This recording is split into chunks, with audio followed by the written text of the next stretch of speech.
باب فی ذکر سدرۃ المنتہا. د سدرۃ المنتہا ذکر مخکم یو ځل شوی دی. دا یو بیره ده چې د هغې نه بره بیا مخلوق نشي تلی، یو حد بندي ده.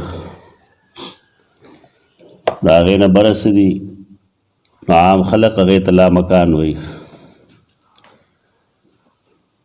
حال دا چې دا نوم چېرته کې کتابونو کې موږ نه یې لیدلی چې لامکان هم ګنده څه ځای دی. بس هغې نه پورته چې کومه علاقه ده هغې باره کې قرآن و حدیث څه نه دي ویلي. همیش دپاره ځان په دې پوهول پکار دي چې د یو څیز تعلق د انسان ایمان سره وي یا د یو غیب سره تعلقي د پټ څیز سره، نو پای کې خپل عقل چلول جایز نه دي. د هغې په باره کې چې قرآن څه ویلي یا حدیث څه ویلي به دغه کافي. هغې باندې آمنا او صدقنا ویلي. نور دا څه خیالي یا وهمي څیزونه نه دي، خو دومره دا چې انسان پای پوهېږي نه، نو دې وجې نه دله پکار دا وي چې دی خاموش پاتې شي. سدرۃ المنتہا پخوا کې څه قرآن د هغې تذکره کړې ده چې د رسول الله صلی الله علیه وسلم هلته یو ملاقات شوی دی د سیدنا جبرائیل سره.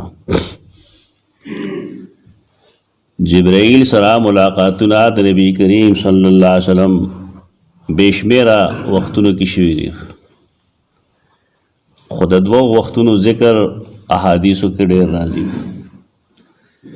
یو د غار حرا او یو د معراج موقع باندې.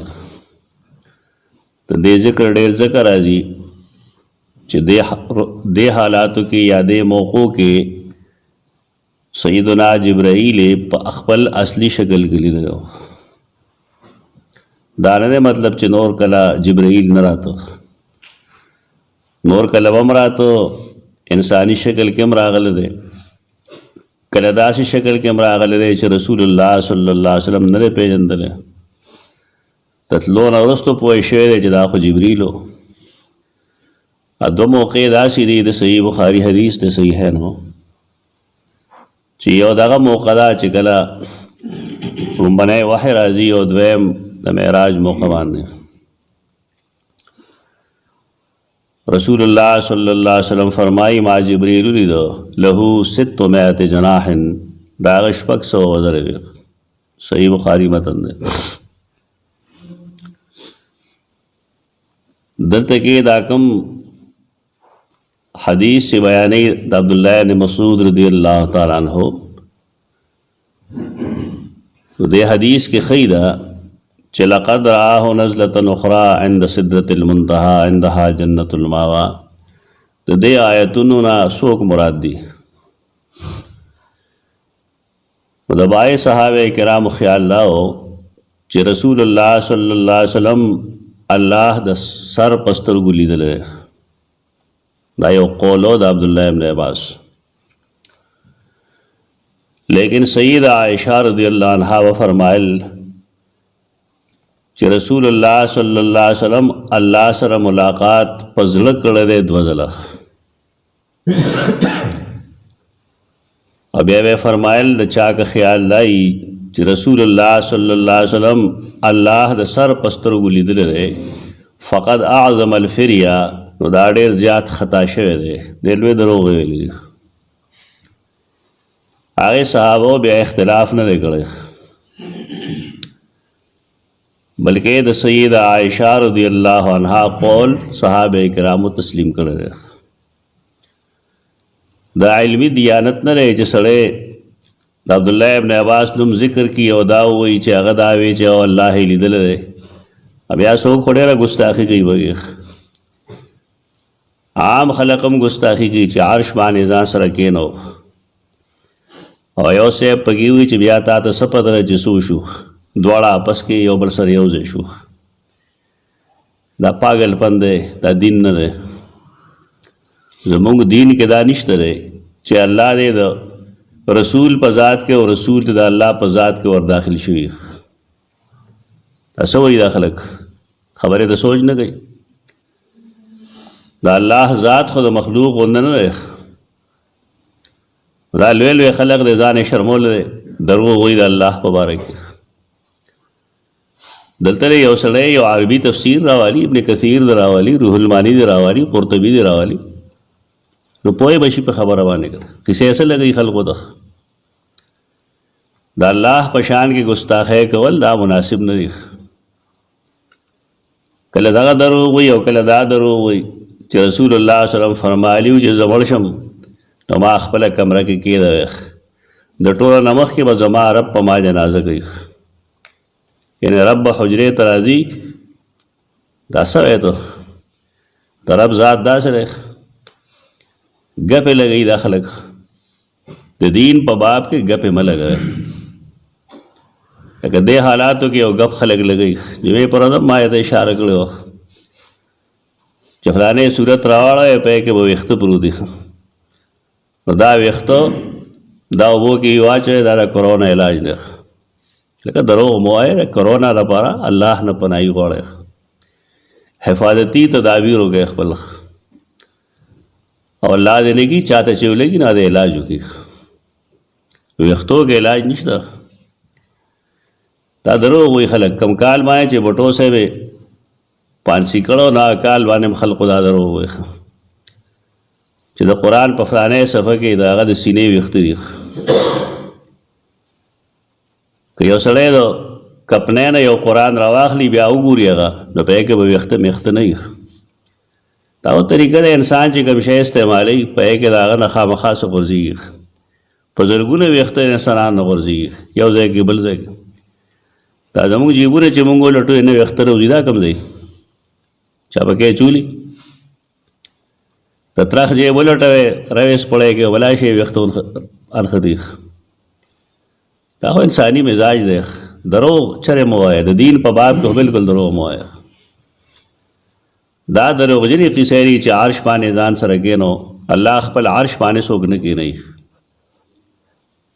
دا د هغه په اقتدار کې شرک دی. الله خپل اقتدار کې څوک نه شریکوي. نو آیتونو څه مطلب دی؟ نه عبدالله بن مسعود د آیتونو خبره کوي. ابو اسحاق شیبانی وایي ما د زر بن حبیش نه تپوس کړو. زر بن حبیش د عبدالله بن مسعود شاګرد دی، د سیدنا عبدالله بن مسعود شاګرد دی. دا خلک ورته قاری وایي، او د اوسنۍ زمانې قاریان دي. اوس خو قاری هغه چاته وي چې هغه قرآن نور نه ورځي، صرف الفاظ باندې پوهېږي. او سلف زمانه کې به قاری هغه چاته وي چې هغه د قرآن په تفسیر پوهېده. دا د هغې دلیل دی. راکم حدیث چې مونږ وایو، یعنې یوازې الفاظ نه بلکې قرآن په مطلب او تفسیر به پوهېده. زر بن حبیش نه ما تپوس وکړو چې الله تعالی فرمایي فکان قاب قوسین او ادنا.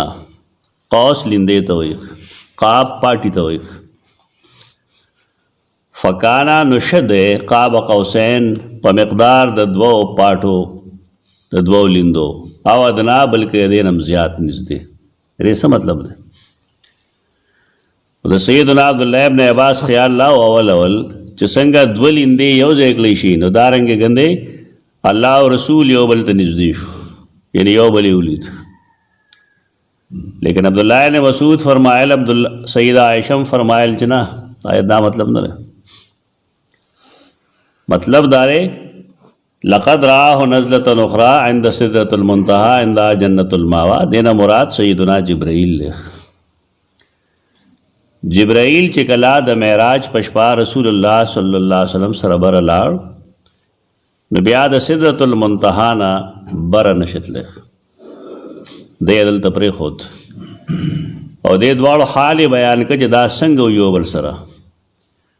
نو څنګه چې د لیندو دوه پاټي یو بل سره برخ شي داسې، او دارنګې دی یو بل سره برغو جفتو، یعنې یو بل یې ډېر نږدې نه لیدلی دی.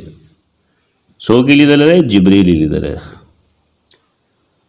عبدالله بن مسعود دا تفسیر کوي. د عربو طریقه دا وه چې کله به هغوی یو بل سره دوستي کوله، نو څه شی به حلال کو د بوتانو په نوم د هغې وینه به یو لوښي کې واچوله او دواړو به خپل لاس په هغې کې کېښودل مطلب به دا و چې زمونږ رشته به د وینې رشته وي او بل به دا چل وکړه چې غشې او لیندو هغه ډي شکل کې چې کومه هغه لیندې به دواړو یو بل سره یو ځای کړې د هغې هغه ډي شکل به یې یو ځای کو دې ته قاب قوسین وایي مطلب به دا و چې زمونږ ژوند او زمونږ مرګ دا به یو ځای قرآن مجید چونکې د عربو په محاوره نازل شوی دی نو په دې وجه د نزدېکت ذکر کوي چې شو دا جبریل قاب قوسین په مقدار د 2 پاټو د لیندو او ادنا بلکې دینم زیات نږدې یعنې څنګه څومره چې مخلوق یو بل ته نږدې کېدی شي هغه همردا دواړه یو بل ته نږدې شو فاوحا الی عبده نو وحی وکړله جبرائیل الی عبده بنده د الله ته ما اوحا کومه وحی چې کوله هلته یې ورته وحی ورکړه چې الله داسې وایي نو بیا وایي حدثنا ابن مسعود انه رأى جبریل له 600 جناح موږ ته حدیث بیان کا عبدالله بن مسعود چې رسول الله صلی الله علیه وسلم جبریل لیدلی و له 600 جناح د هغه 600 وزر دی د دې څه تفسیر وروستو حدیث کې راځي هغه تفسیر به انشاءالله یې پسې وایو عاجزۍ سره دعا کوئ الله ته خپل کمزوری هم ذکر کوئ معافي مو غواړئ او دا کوم مصیبت چې دنیا باندې راغلی دی بالخصوص مسلمانانو باندې راغلی دی الله دې دا مصیبت زموږ نه لرې کړي